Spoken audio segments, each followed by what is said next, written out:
Met officials explained what caused today's unusual weather, which resulted in damage to some homes. School monitors to be deployed in nursery and primary schools to assist teachers. At least one resident of Bush Hall Yard Gap relocated after a large tree in the area collapses into what has been described as a sinkhole. And in sports, Hayley Matthews of the West Indies orchestrate the greatest runs chase in women's T20 cricket. Broadcasting from our studios in the Pine St. Michael, this is CBC NewsNight, starting now.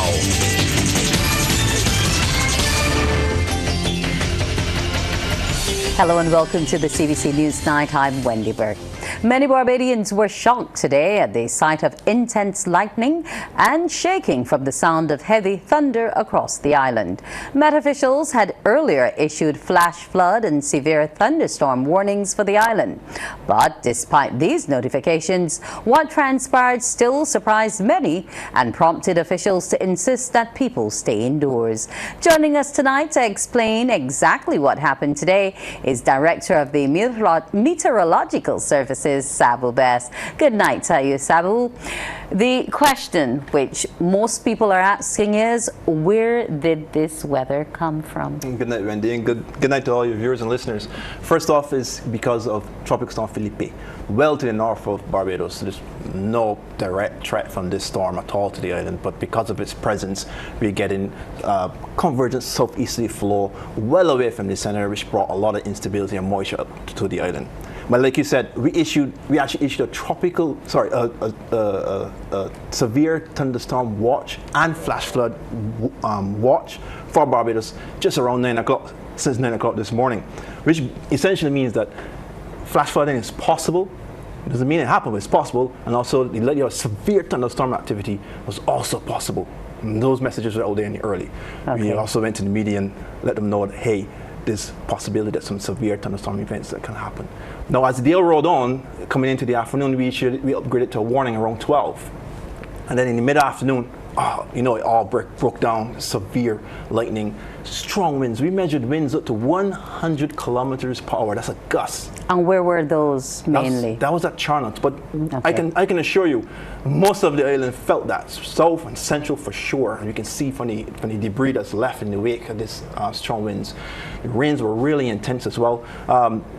Across the island, it was 2 to 3 inches of rainfall. That wasn't too bad because it was spread across a wider time frame, not like how confined the severe thunderstorm lightning activity and the strong winds were in a very small space of time. I think that what got people by surprise. I have to tell you, a lot of lightning activity has been going on for the past few days offshore, north of the island. Persons looking out at night would see a pretty lightning show and stuff like that. But today we had it onshore. But I think we're concerned about it, one, because it's a phenomenon we're not seeing around this time generally, and then its intensity is a bit scary. No, that's actually not true. And this is not the first time I can tell you it's happened. I mean, I'm one that got my nickname from nickname. I'm not going to tell you what that is, but okay. the point is... Not Flash, right? No, it's not. Okay. But the point is, it doesn't happen very often. And so for something that doesn't happen so often, then we think that it hardly ever happens or don't happen at all. I can assure you it happened even the day when we lost Karoo in the Great Flood. It happened in the freak storm. Worse so in the freak storm. It was way more lightning flashes. We measured our lightning sensor overhead, rate of 4 lightning strikes per minute. That's only overhead of where we were at Charnock. There are many more lightning strikes that are happening around the island. But that's intense. That's really intense. There was even a lightning bolt apparently hit the department building because we lost power. It was huge. And I can imagine what other persons actually felt as well. But it's not unusual, but it's not very common. And so when it happens, just like the heat, we feel a lot of heat. Yes, we broke the record a few days ago. But every year we hear persons keep saying, it's never been this hot, never been hot, because you don't feel that every day. Anything that's above or below the norm, you recognize. That's true. That's true. So what should we do going forward? What can be expected tonight and tomorrow? Awesome. So not just tonight, I want to even further into the future. So tonight, there's still a possibility, because Felipe is still to the north, it's moving very slow.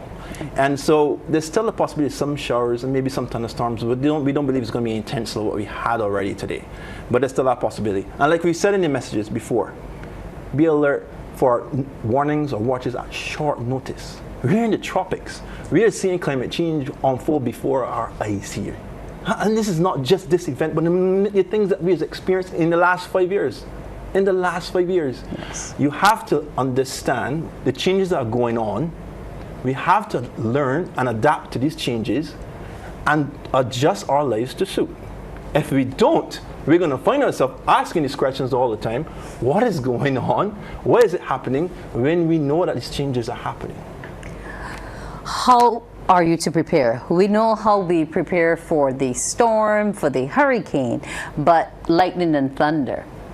Any precautions in terms of our animals and that type of thing? First and foremost, personal safety and safety of your loved ones is first and foremost, and I think everything can follow from there. There's a lot of literature and a lot of things around about what you can do during a lightning storm. Now, we all have to educate ourselves. Yes, the Met Office has been engaged recently in a lot of public outreach. We have been, and we will continue to do that. We will. But the thing is, you, the person, the public, you also have to educate yourself. You have to. We cannot do everything under the sun. You all be with the Met Office. But you have to also educate yourself of the things that are happening, what you can do, and these changes, how significant you see how they're coming on, sudden, abrupt, real intense, and then poof, gone in quick time, just like that, on small scales, very tiny. Okay, well, we're happy that you're keeping us informed, and we too will ensure that we monitor, because you do have your app and all the other things that we can find accessible. Thank you so much for joining us, Sabu. Thank you for having me. That's Sabu Best from the Meteorological Services. An elderly man and others in a St. George community were particularly affected by today's inclement weather. Kent Jerson has the details. This is what is left of Peter Cragwell's home after high winds tore the roof off, exposing the contents to the elements.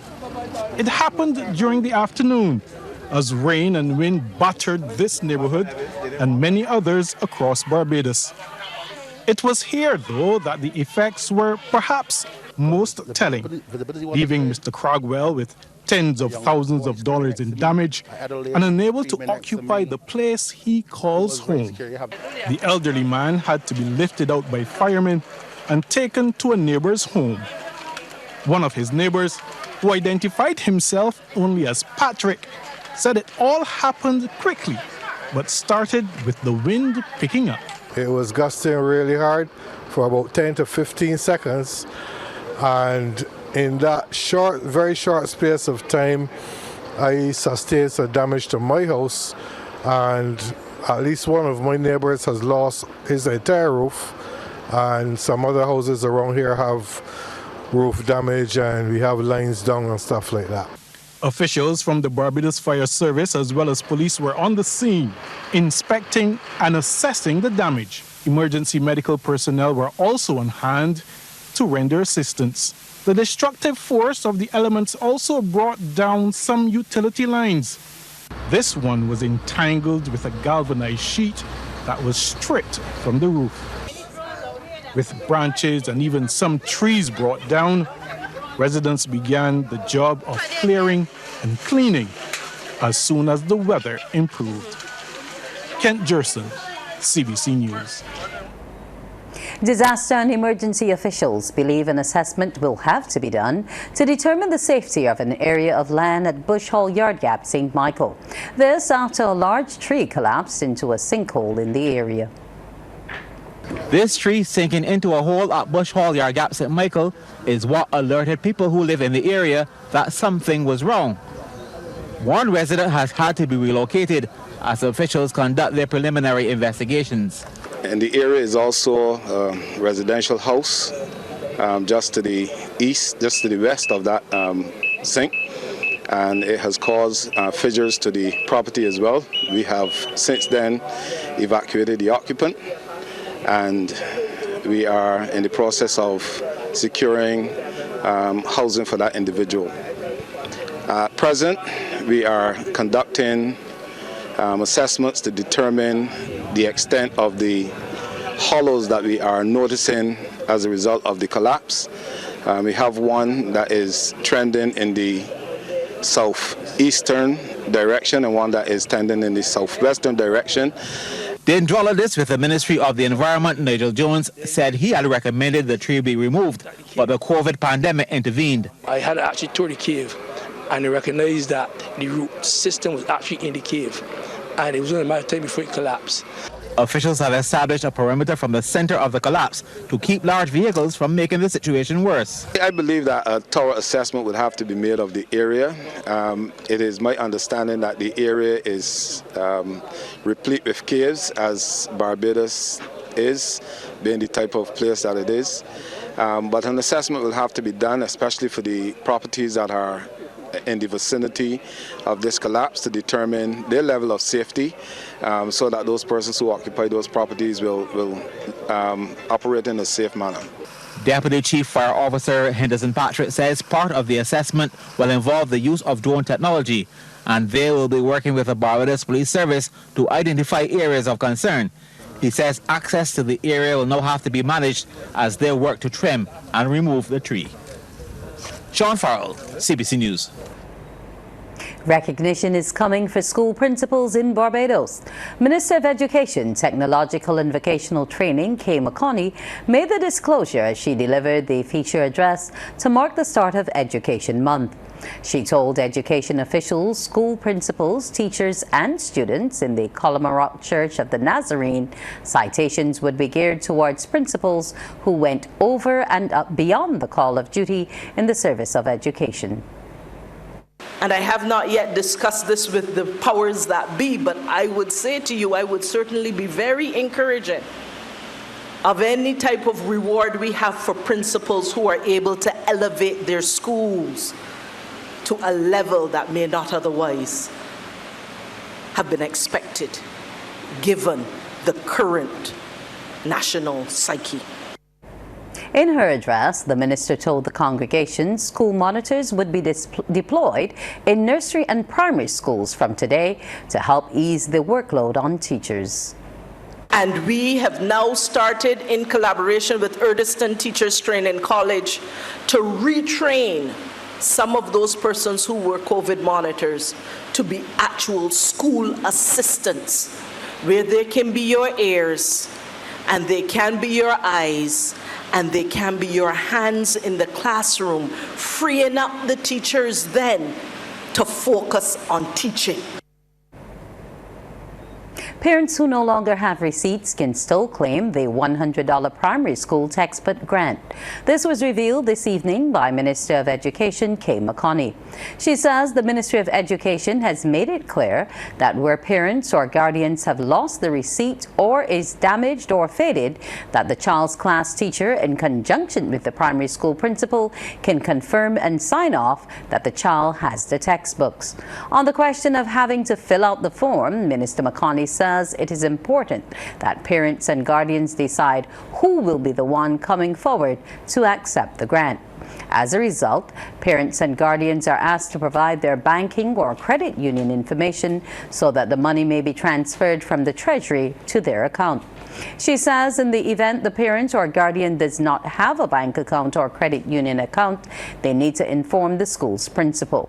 Arrangements will then be made to have the Treasury facilitate access for them to the grant through the issuance of a voucher.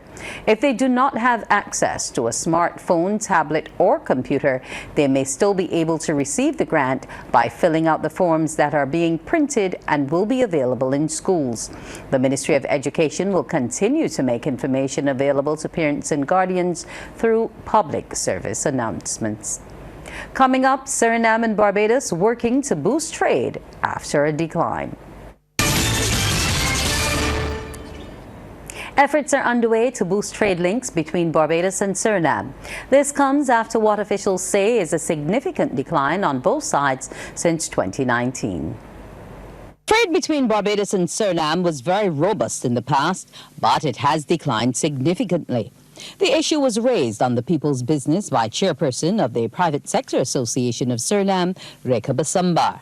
If I have to look at where we stand now and where we were in 2013, then we have both saw a decline in the trade between Barbados and Suriname. it was 10 times higher than where we are now. So we have to look at the challenges and address those challenges to pick up and make the trade between both countries more effective. The local private sector agency's chairperson, Tricia Tanis, believes there's scope for diversification of both economies. The area of arts and culture, youth and sport.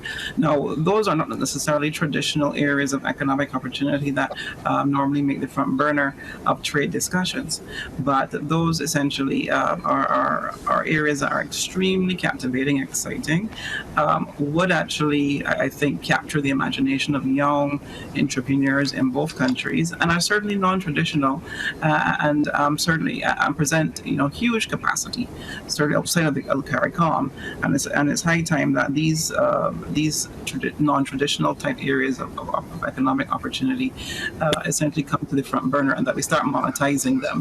An area which Suriname wants to explore with Barbados is renewable technology. Director of Surinam's Investment and Trade Agency, Henk John Gusheret, says he's ready to meet stakeholders. I think solar energy is very important for Suriname, so I really want to talk to your exporters and investors about that. Senator Wiggins made the argument, which I agree. We are energy independent, which is important. Look what's happening in Europe with Ukraine. So we have to be energy independent, but we have to move away from fossil fuel to energy. The interior really needs solar energy. What we're doing now is we're transporting oil in the interior to get energy, which is not very sustainable. So I'm very interested to build on that.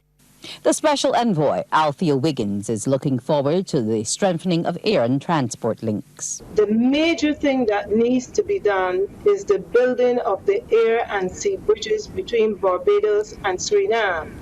And that is important to trade, because if you cannot get from Barbados to Suriname and vice versa, trade will not happen. And we've been speaking about it for a very long time. I have had several discussions with the BTMI here, the chairman, Mrs. Williams, and we have met with Flyaways, and this week we're supposed to be meeting with Suriname Airways in terms of the scheduled flights between the countries. Once these gateways are open between Barbados and Suriname, it will make trade stronger between them. Officials are hoping they can help change the negative image of the QEH by providing the public with information in a timely manner. Acting Health Minister Dr. Sonia Brown made the point over the weekend as an outreach booth and flea market were launched on the hospital's grounds near River Road, St. Michael. Dr. Brown says hospital waiting rooms worldwide suffer with peaks and troughs annually in terms of patients visiting at specific periods. She says this is why it's important for people to understand the importance of the triad system, which has now been put in place. When I first had responsibility with QEH, one of the things that we noticed was the communication. Patients complained about the communication within the A&E, and the funny thing is, I'll be honest, it extended beyond the A&E, but because this is the first stop for most patients coming into the hospital, A&E is often held accountable for a lot of the ills within the hospital, and this is not necessarily so. Veteran entertainer and founder of the Richard Stout Teen Talent Contest, Richard Stout, may be recovering from illness, but his friends, family and colleagues are seeking to ensure that the competition he has organized for decades will still take place as planned this year, despite his current absence. Speaking during a press conference, stage manager and co-producer Rashida Codrington says while they've encountered some challenges with the absence of the Teen Talent founder, the entire team has rallied to the cause. She says this year's Teen Talent Contest will feature 21 participants, 5 more than last year, while the Over 21 competition will feature 11 contestants. The first 4 shows will be held at the Daphne Joseph Hackett Theatre, while the finals will be held at Mr. Stout's alma mater, the St. Leonard's School. This year would be our 47th year of the Richard Stout Teen Talent Competition. And we are kicking off from this Sunday, the 1st of October, and then every Sunday after that, so it'll be the 8th for another preliminary, the 15th for the semifinals, the 22nd for the over 21 finals, and then we skip a week and go into November. The 5th of November is the Teen Talent Finals.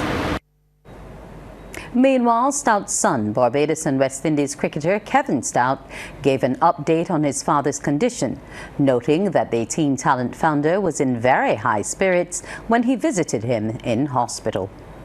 He's improving a lot daily, and you can see the pleasing signs and the happiness on his face when you see the people who are really his friends turning up at the hospital to show him some support. And he has been very, very joyful for the past couple of days. Actually, he flew in from Houston the night before and went and surprised him at the hospital yesterday. And it's the first time I've seen my father shed a tear in years. So I know it was very, very heartwarming for him to see me at almost at the airport at the hospital. And obviously, as what he told me is that, you're going to be there tomorrow at this presentation to obviously speak for me. And it was like, at the end of the day, Dad, you did anything for me for my cricket, so I would do anything for you to try to help push the show and promote it. Pinnacle Feeds is giving farmers an additional price ease on top of the 2% received so far. At a press conference, Managing Director Rakesh Bernard spoke about the change. In August that we did a 2% price reduction on feed, and effective in October we're doing a further 3% reduction. This is 5% in the last 2 months. Partly this is because of raw materials, or majorly it's because of the raw material pricing coming into Barbados off the world market. Any way we can help the small farmers and the wider community with reductions in prices, we are open to doing that. Of course, affordable feed prices going into Christmas means that more people will be able to etch out a living from producing chickens and different animals. There's also good news for consumers. We're also putting a 20% price reduction on the cost of soybean oil to the consumer. If you haven't seen that yet, you should start seeing it in the market in the coming days. The price reductions obviously are aligned with our commitment to giving back to Barbados and the people of Barbados. As we see the price reductions, we intend to pass them on, the savings on to our consumers. Local artists, producers and managers have been given the tools to strengthen their positions in the cultural marketplace. The opportunity came during the 3rd annual digital workshop organized by the National Cultural Foundation. Trevor Thorpe reports. Producers, tent managers, writers and artists from the local culture industry were the participants in this workshop. Leading Canadian publisher, producer and managing director of Believe Canada, J. Spence Musalam, told them producing a master is not all. He said they have to work on a number of things, including distribution, social media and styling, as well as making sure they are discoverable. There's a finite number of places they need to work on. They have to have good distribution, and they have to do the work with the digital service providers, the actual stores, to make sure that they're discoverable, that there's a live music stream, there's a recorded music stream, and they have to look at all their revenue streams, and they have to work on it. It's a job. NCF Business Development Officer Lisa Howell said through the sessions, the artists have been given the tools to break into the international market, and she is hoping they make good use of the opportunity. This is our 3rd year at the NCF hosting the Digital Distribution Music Cluster. And that program is an opportunity for new artists, especially our artists who have never been featured in terms of having their music digitally available. And we offer digital distribution using TuneCore as the platform, and we also pay for EPKs and cover art of the actual single or album. So we are targeting 35 persons this year, again for 35 artists or 35 pieces of music. From singles, in some cases it can be a single, in other cases it can be an album. Participant and tent manager Sharon Carew White said the information offered was good, but artists must be a united front if they are to be successful in the global marketplace. You can't do it as a single individual person. You have to do it as a network and a team. So for me, it's more or less my soca artists, my batch soca artists, more so than the others. And I think we need to come together collectively, put our music out there, make sure that we are getting revenue. I mean, we look at YouTube and we look at the general sources, but we need to look further. We need to look at Spotify and the other sources that they have, the resources that they have, that we can take this music to the world and therefore assist Barbados. And as the participants leave the workshop, all that's left for them to do is to apply the newfound knowledge and skills. Trevor Thorpe, CBC News. We go back to the Sports Centre now with Anne-Marie.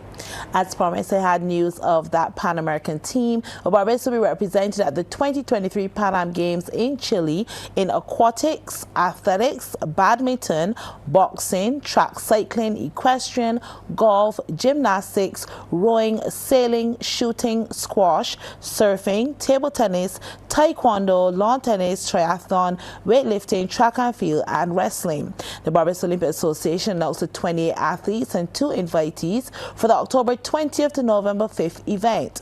Of note, Keon Mallet will fly the Barbados flag in football as part of the new esports component. Meanwhile, boxers Kimberly Gittins and Charles Cox are the invitees as they seek qualification for the 2024 Paris Olympics. Barbados are off to a winning start at the 3rd ECCB International Netball Series in Antigua. Playing against the hosts last night at the YMCA complex, Barbados led 18-4, 38-11, 46-19 before closing out the match in the 4th quarter at 59-25. Goal shooters Faye Agard and Jada Smith were on target. Agard fired in 32 goals from 39 attempts, while Smith, sharing the goal shooter duties, made 12 from 19. Goal attack Latonia Blackman was almost perfect as a well knocked down 9 of her 10 events. That should be 9 of 10 attempts. Here are the highlights. Goal attack. Nice lob pass to the goal shooter.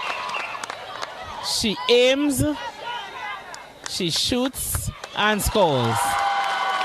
Center pass Barbados. Center to wing attack to center. Center to goal attack. Pretty quick game. Goal attack, aim, she shoots and scores. 6 Barbados, 3 Antigua and Barbuda. Barbados wing attack in possession. It's a nice lob to the goal shooter.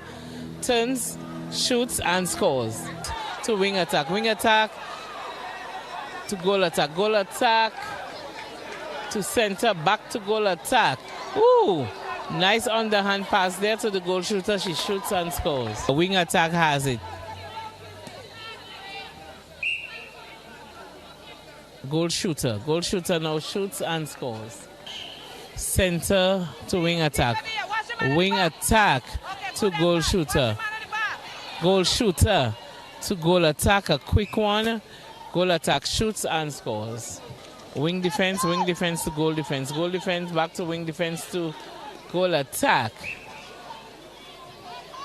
To nice long lob to the goal shooter, who goes up and shoots for Antigua and Barbuda. Center. Oh. Good play, Barbados. Wing defense to wing attack to goal. Goal attack, shoots and scores. Goal attack, wing attack, center. Nice lob to the goal shooter. She aims, shoots and scores. Goal attack, takes aim, she shoots and gets a rebound. Nice pass to the goal shooter, who holds on, shoots and scores. 25 Antigua, 59 Barbados. That's our news. Do enjoy the rest of your evening.